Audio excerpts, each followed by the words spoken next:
Basically, when we taste something on the tongue, for example, let's say you have a lemon taste. There's some chemical ionization on the tongue, and then this quickly stimulates a nerve receptor on the tongue, on the taste receptors.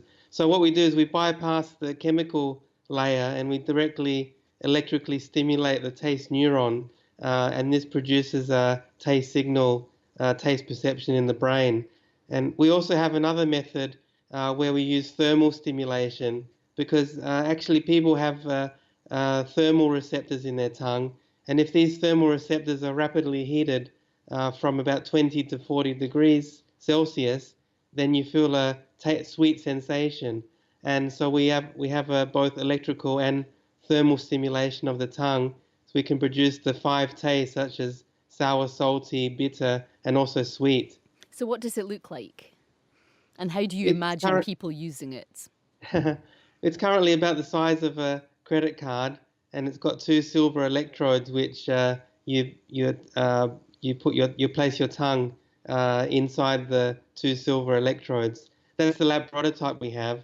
However, what we're already working on is electrical utensils and cups. So, for example, you could be drinking a drink, having a drink, and it could taste sweet without having any sugar.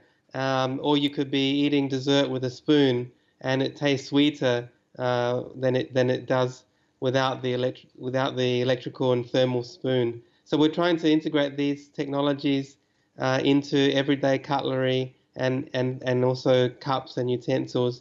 And you can imagine there'd be a lot of health benefit because in our modern society, we eat too much salt and we eat too much sugar. Yeah, So and it if we can be can hard to stimulate persuade these, children to eat green vegetables as well. It might help for them too.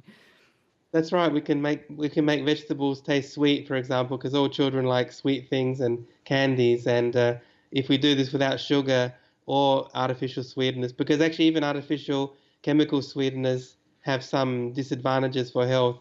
So just using electrical signals, I think, can be very good for the future of health in children as well.